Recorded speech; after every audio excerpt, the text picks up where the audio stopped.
oportunidad abordaremos el análisis de lo que hemos denominado la parte orgánica de la Constitución. Ella se refiere, como el nombre lo indica, a los órganos del Estado, determinando sus competencias, atribuciones y características esenciales. La parte orgánica de la Constitución es, en otros términos, la materialización de la doctrina de la división de poderes. Por ello, antes de entrar al análisis y estudio pormenorizado de cada uno de estos órganos o poderes, es importante que tengamos presente qué significa esta doctrina o teoría de la división de poderes. Como hemos visto en reiteradas oportunidades, el objetivo final de la Constitución es resguardar los derechos del hombre y preservar su dignidad. Uno de entre muchos mecanismos o herramientas a través de las cuales la Constitución busca hacer efectivo este objetivo último es la división de poderes. Precisamente la división de poderes es una técnica jurídica que busca que el poder no esté concentrado en un solo órgano o en una sola persona, pues ello implicaría el riesgo de una tiranía y con ella todo el complejo plexo de derechos, garantías y declaraciones contenidas en la Constitución pasarían a ser letra muerta. La división de poderes busca organizar una estructura de contención del poder para proteger a los hombres en su libertad y sus derechos. Esta doctrina fue formal y solemnemente proclamada hacia finales del siglo XVIII por pensadores clásicos como Locke, Montesquieu, Sieyès, Madison, y fue plasmada por primera vez en un texto constitucional en las constituciones de Estados Unidos de 1789 y en la francesa de 1791. La Constitución argentina ha acogido formalmente el sistema clásico de división de poderes, realizando un reparto de órganos y funciones entre tres poderes.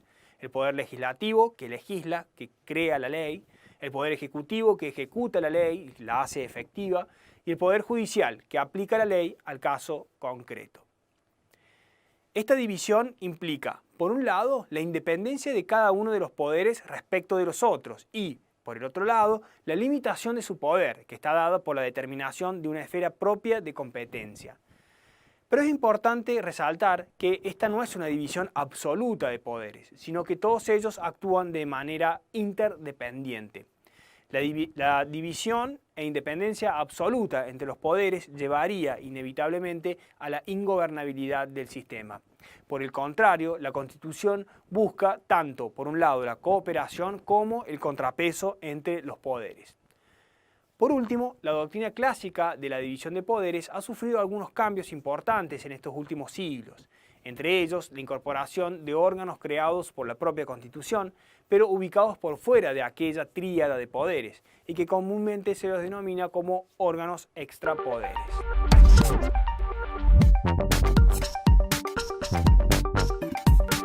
En esta instancia abordaremos uno de los tres poderes del Estado, el poder legislativo. El poder legislativo es uno de los tres poderes en que se divide el Estado moderno.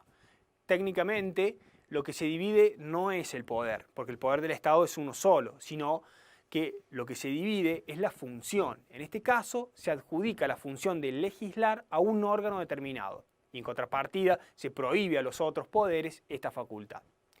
Esta facultad es esencial, puesto que significa nada más ni nada menos que crear el derecho, el conjunto de normas jurídicas que regirán en nuestra sociedad. ¿Cuál es el órgano constitucional que está encargado de dictar las leyes? ¿Cómo se organiza este poder? En nuestro sistema constitucional, el órgano que está investido del poder legislativo es el Congreso de la Nación. Así lo establece la Constitución en el artículo 44, cuando dice que un Congreso compuesto de dos cámaras, una de diputados de la Nación y otra de senadores de las provincias y la Ciudad de Buenos Aires, será investido del poder legislativo de la Nación. Se trata de un órgano constitucional complejo y colegiado. Es órgano colegiado porque se compone de varios individuos, los legisladores, y es también un órgano complejo porque se compone de dos órganos, es decir, de dos cámaras. Cada una de ellas tiene naturaleza de órgano. Nuestro Congreso es bicameral. Eso significa que se compone, como dijimos, de dos cámaras. Estas cámaras son la Cámara de Diputados y la Cámara de Senadores. Cada una de ellas tiene una representación distinta. La Cámara de Diputados representa al pueblo de la nación, mientras que la de Senadores representa a las provincias como sujetos de la Federación Argentina. Por ello, la principal razón por la que nuestro poder legislativo es bicameral se debe a nuestra forma de Estado federal. La Cámara de Diputados, por su parte, tiene una composición tripartita, pues se compone, de acuerdo con nuestra Constitución, de diputados por cada una de las provincias, diputados por la Ciudad Autónoma de Buenos Aires y diputados por la capital, en caso de que se traslade. En cambio, la Cámara de Senadores tiene una composición bipartita. Por un lado, senadores por cada provincia y senadores por la Ciudad Autónoma de Buenos Aires. No menciona la Constitución senadores por la capital, es decir que si en algún futuro se trasladase la capital a otro punto del país, ese nuevo distrito no tendría representación en la Cámara de Senadores. Por otro lado, y considerando esta diferente representación, el número de miembros de cada Cámara será también distinto. La Cámara de Diputados, al representar al pueblo, el número de sus miembros será entonces proporcional al número de habitantes. La Constitución dice que habrá un diputado por cada 33.000 habitantes, o fracción que no baje de 16.500. Asimismo, autoriza al Congreso a que, después de realizado cada censo, pueda aumentar, pero no disminuir, la base expresada para cada diputado. La última actualización que se hizo fue en el año 1983, mediante un decreto ley, el 22.847, que fija la proporción en un diputado por cada 161.000 habitantes o fracción superior a 80.500 habitantes. Actualmente la Cámara se compone de 257 diputados. Por su parte, la Cámara de Senadores se compone de un número fijo, no variable, de senadores. De acuerdo al artículo 54, la Cámara de Senadores se compone de 3 senadores por cada provincia y 3 por la ciudad de Buenos Aires, haciendo un total de 72 senadores. Si bien existen 2 cámaras, en realidad nuestro Congreso es simétrico. Eso quiere decir que ambas cámaras son iguales y tienen las mismas atribuciones a la hora de crear la ley.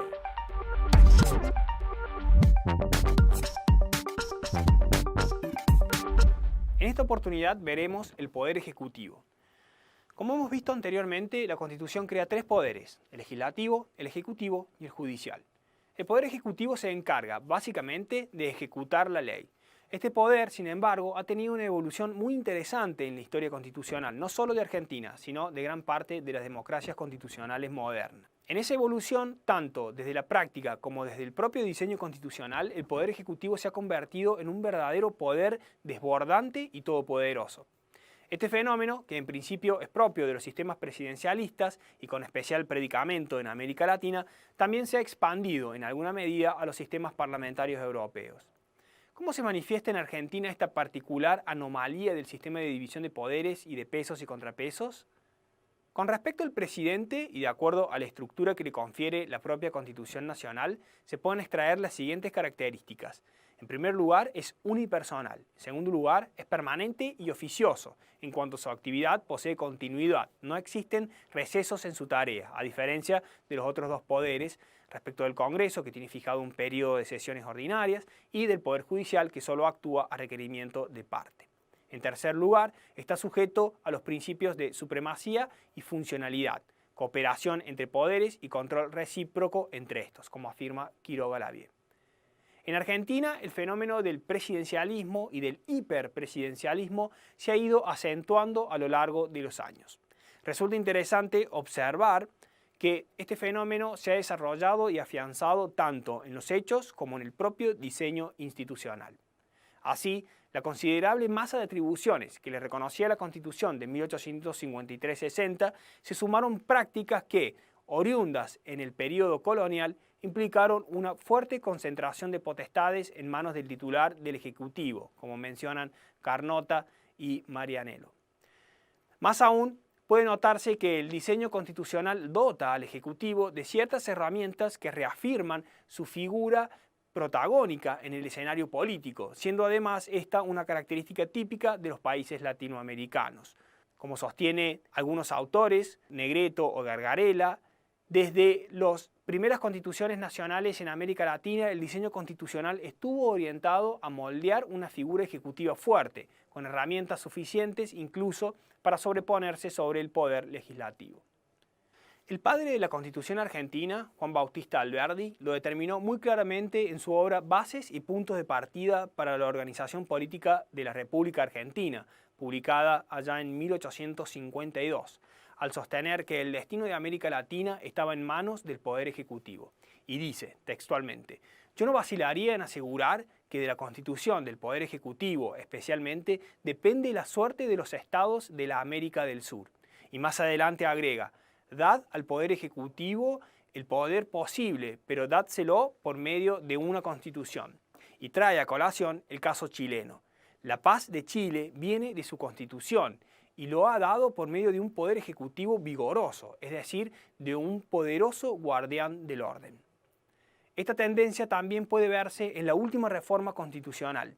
Desde el punto de vista normativo, la Convención del 94 tuvo entre sus objetivos la atenuación del sistema presidencialista, tal como establece el núcleo de coincidencias básicas contenidos en la Ley número 24.309 de 1993, de declaración de la necesidad de su reforma, y en este sentido introdujo la figura del jefe de gabinete de ministros en el artículo 100, y reguló los poderes excepcionales del presidente, como la delegación legislativa, artículo 76, y los decretos de necesidad y urgencia, en artículo 99, inciso 3. Pero la práctica posterior mostró ineficientes estas medidas, y la figura presidencial se fue concentrando cada vez más, por lo que algunos autores consideran que de hecho la reforma del 94 terminó por fortalecer aún más al presidente, tanto desde lo formal, con la posibilidad de reelección inmediata y por el sistema de voto directo, como desde lo material, con la incorporación de la delegación legislativa, los decretos de necesidad y urgencia y la promulgación parcial de leyes, tal como sostiene el autor Walter Carnot. Esta hipertrofia en las funciones del presidente ha sido habitualmente señalada como causante de las crisis de gobernabilidad en la región y en particular en Argentina. Lo cierto es que esta concentración de poderes en uno solo de los órganos del Estado desbalancea el equilibrio de poderes que la Constitución busca establecer en el sistema y finalmente pone en riesgo no solo el sistema republicano en sí, sino también el régimen democrático.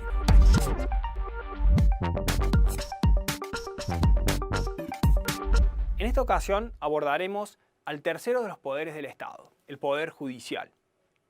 El Poder Judicial se compone de una serie de órganos que forman parte del gobierno federal y ejercen una función del poder del Estado, que denominamos administración de justicia, jurisdicción o función jurisdiccional.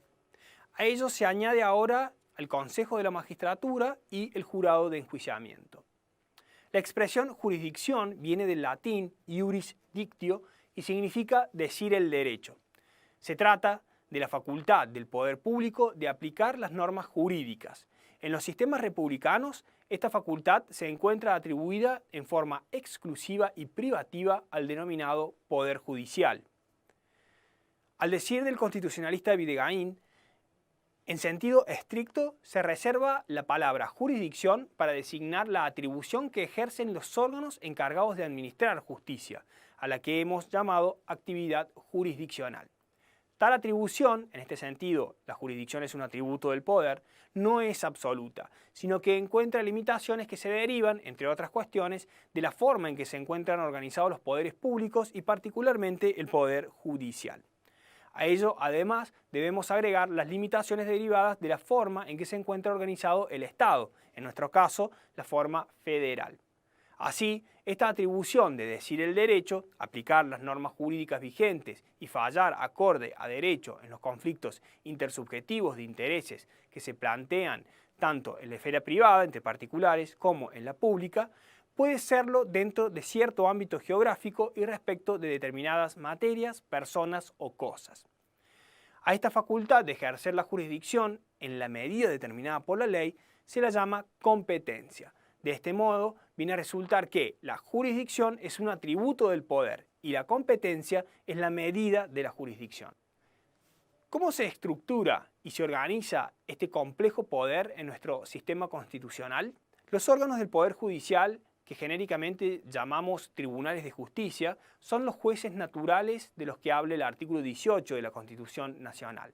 Desde la parte orgánica, la administración de justicia se ve como una función del poder.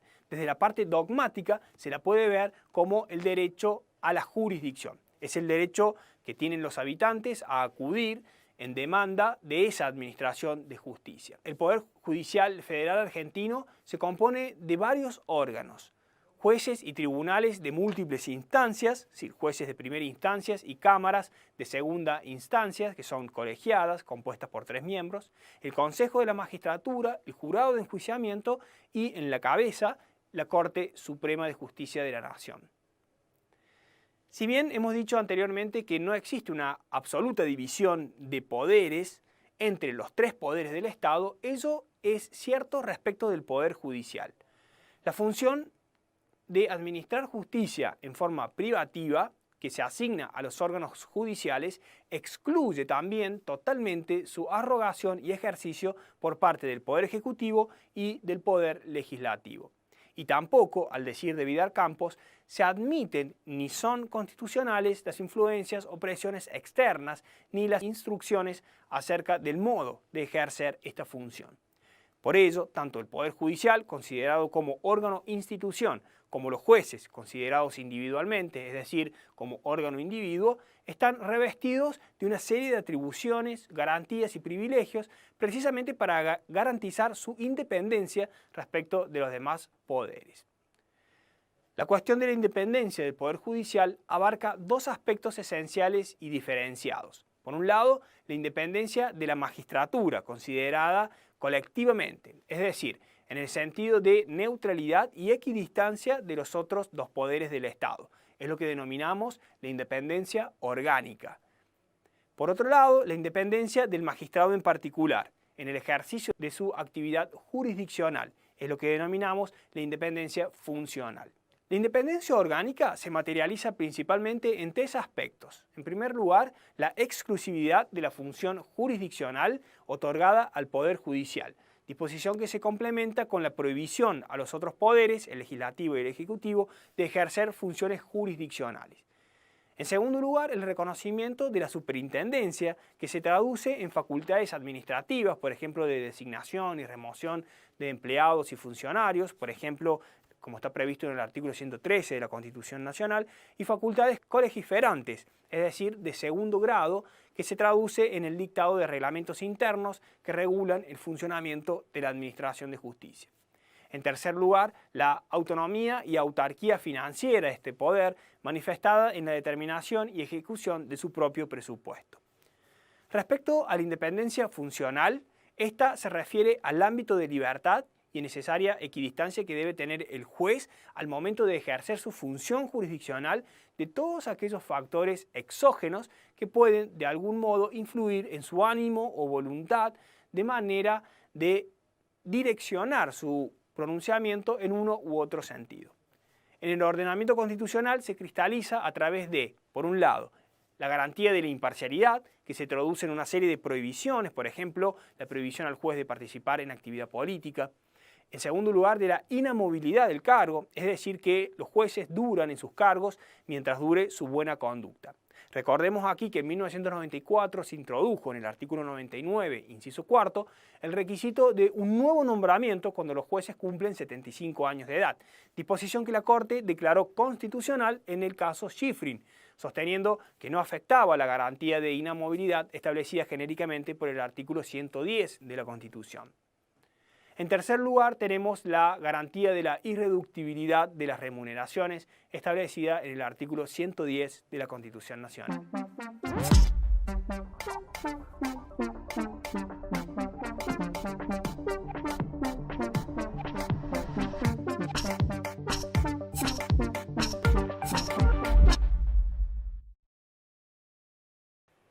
En la actividad práctica planteada en esta instancia se trata sobre la cuestión de la división de poderes y las facultades del Poder Ejecutivo Nacional.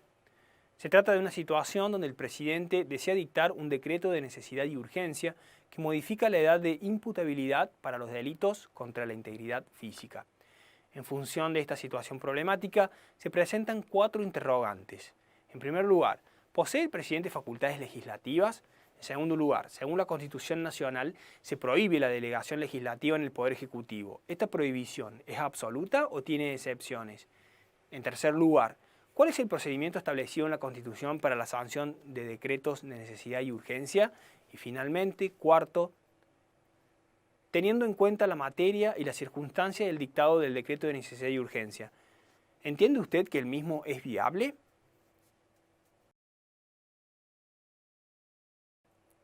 Para resolver adecuadamente esta actividad resulta esencial, en primer lugar, la lectura de la Constitución Nacional, en especial los artículos 76 y 99, inciso tercero. También es importante que realicemos una interpretación sistemática del texto constitucional, considerando las atribuciones de los tres poderes, en particular del Ejecutivo y del Ejecutivo en relación a la potestad legislativa, es decir, del proceso de creación de ley. Considerando asimismo los grandes principios que guían la división de poderes y distribución de competencias entre estos, teniendo presente que la división no es absoluta y que se procura la cooperación entre los poderes. Tal como surge de la Constitución y del material de lectura obligatoria para esta materia, el Poder Ejecutivo tiene en el sistema constitucional argentino facultades colegisferantes, es decir, participa activamente y con un rol muy importante en el proceso de formación de la ley. Así, a la pregunta sobre si el presidente posee facultades legislativas, diríamos en principio que no, atento al principio de la división de poderes. Pero la Constitución le otorga determinadas facultades como ser la de dictar reglamentos o decretos, o bien de iniciativa legislativa, y también de dictar decretos de necesidad y urgencia, que materialmente son equiparables a la ley. Respecto al segundo interrogante, al leer atentamente el artículo 76 de la Constitución Nacional, encontraremos primero una prohibición de delegación legislativa en el Poder Ejecutivo, pero, a renglón seguido, encontramos una importante excepción. En aquellas materias de administración o de emergencia pública, puede el Congreso delegar facultades legislativas en el presidente, pero con plazo fijado para su ejercicio y dentro de las bases de la delegación que el mismo Congreso debe establecer. Respecto de la tercera pregunta, su respuesta la encontramos en la lectura del artículo 99, inciso tercero de la Constitución Nacional, que establece con precisión el procedimiento para la sanción de los decretos de necesidad y urgencia. Finalmente, respecto de la cuarta pregunta, en la lectura de este mismo artículo encontramos su respuesta, al establecer clara y expresamente que el presidente no puede emitir decreto de necesidad y urgencia que regule materia penal.